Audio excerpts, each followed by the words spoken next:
plant haul. I went to my local-ish garden centre and they had some little baby houseplants. They're not rare houseplants, but they're not common. Medium rare, they're medium rare houseplants. 3 of them are new to me, 2 of them I've had before, and let's just say they've moved on. I'm confident-ish this time that will be okay. The first plant is an Epipremnum cebu blue. These fluctuate wildly in price, but they do also fluctuate in size, so you can get them quite big and fenestrated and growing up moss balls, and they go for hundreds. This one was the princely sum of £5.99, and it's not like a, it's a decent size. It's in medium condition. You can see like there's a few yellowing leaves, but there's nothing too stressful happening.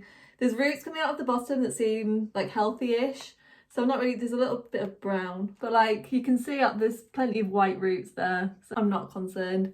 Loads of new growth. There is like 1, 2, 3, 4, 5, 6, 7, 8 cuttings, and for £5.99, like that's really, soil everywhere. For £5.99, I think that's quite decent. I do have another plant that's really, it's just another Epipremnum. I'm pretty sure it's so similar to this, but it's green rather than blue. And I love it so much. Your taste in plants changes so much like as you go through the hobby, and now I'm way more into just really standard leafy plants, which is why I've gone for a spider plant. Now, if you've been following my website for a while, you'll know I really struggle with spider plants. They just don't suit,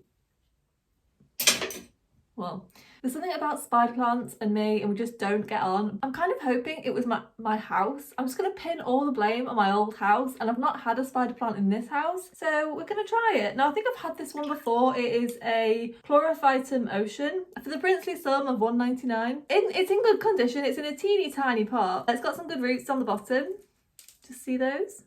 Cute. And there is a little bit like the soil at the top. You can see there's like a demarcation line, so I've just got it sat in one of these goo pots. These pots are perfect for baby houseplants, and yeah, she's cute. I think it might be curly. I've had a curly spider plant before, and it was so cute when I got it when it was smaller than this, and then it just straightened out, and I don't know if what they do. I don't know if you can get like adult curly ones, or if this, I've looked into what to do to make them curly, and the advice is always hopes and prayers. I don't think there's anything specific you can do. There is soil everywhere to make them curly. Next, I'm actually really excited about this. I seem to come to houseplant trends a good 2 years after they were really, really big, and you can get some really good deals. This is a Ficus Audrey, and it was £2.75. And before you go, oh my god, what a deal. She's obviously very small. I've got small hands anyway, and she is teeny tiny, but she's so cute. And you can see there's a new growth point in there. Ficus, all of those plants I always kind of avoided because my fiddly fig wanted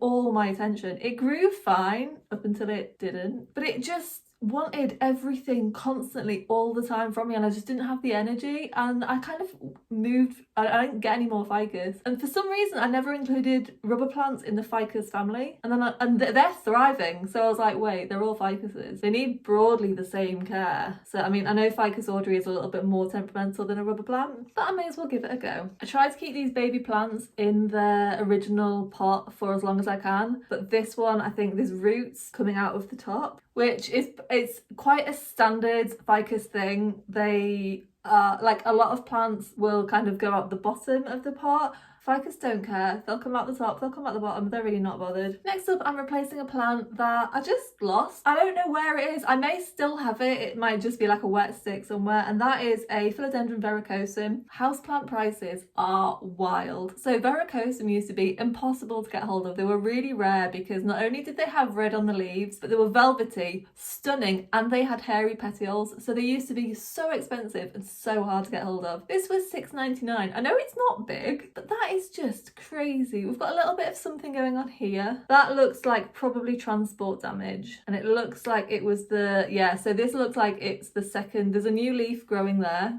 but this looks like it was the one before, so that's probably from being moved, which is fine, but it's a decent cutting. It is teeny tiny, but that is fine. And then last of all, I'm really excited about this one. This is a plant, so I've got a melanochrysum. The melanochrysum is a wet stick, and it's in my terrarium, but it's currently not done anything. I actually don't even know where it is. I know it's in there because I put it in there. The thing about putting plants in the terrarium is all the other plants are so big and like they all go crazy that it can take a while for the wet sticks to kind of make themselves known. There's also more micans in there that's kind of spreading everywhere, and I'm like, are you part of the melanochrysum? But anyway, this is like the melanochrysum's big sister. It's like the micans is the baby one, and then the melanochrysum is the middle one, and then this is a Philodendron gloriosum. Again, these went, like, you just couldn't get them maybe 3 years ago, or you'd have to get them from a specialist shop. This was literally in my garden centre, which is a good garden centre, like, don't get me wrong, but still. This was £6.99. Now, they do have a massive one. The leaves are huge, and I think that's like about £695. So she's got a bit of growing to do before she gets that big, but I mean,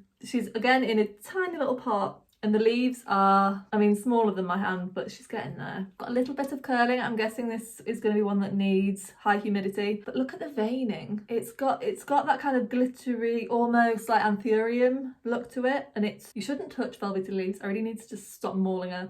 I think this is one of not, oh no, I have looked at the roots. Yeah, the roots are like, considering the size of the plant, she's not ready to be repotted yet. One of the biggest issues I have with buying these tiny plants, I actually swore off them, is that they dry out so quickly. And it's not that they dry out over a few days.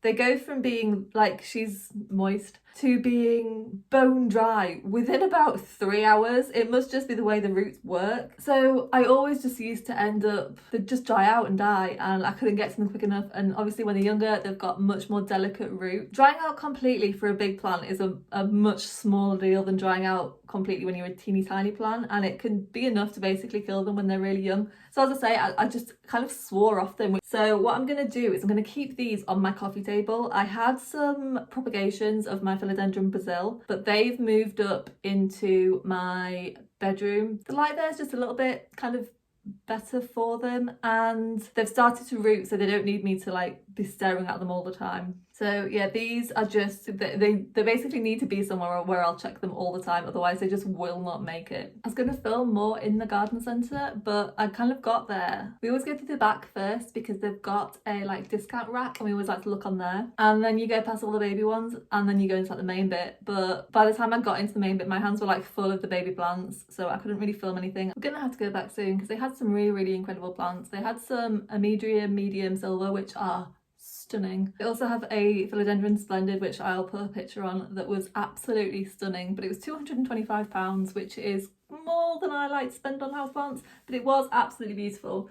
But it has a very, I think it's a, what is it? It's a verrucosum cross, and it is just so beautiful. So Philodendron Splendid, there's definitely more around than there used to be, which is true of all these philodendrons.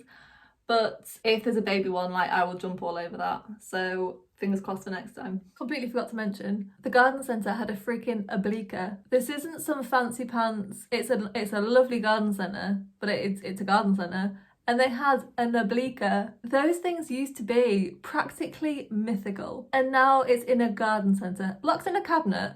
But it was also, right, I'm going to say only, I wouldn't pay it, but it was £135.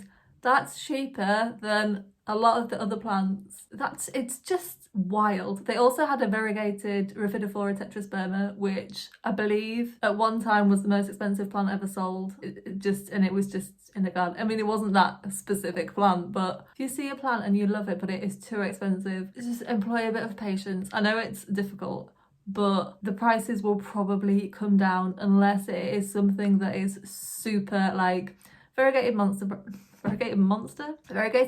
prices are very controlled, just because they know of the huge demand. It's not just houseplant people, it's everybody. Like, they're just a very aesthetically pleasing plant that are fairly easy to take care of, so they're always going to be, until we've all got one, they're always going to be expensive and rare. But yeah, the prices will come down eventually. I'm sure it won't be long until I see like a Spiritus Sancti in my garden centre. Right, thank you so much for watching, and I will see you next week. Bye!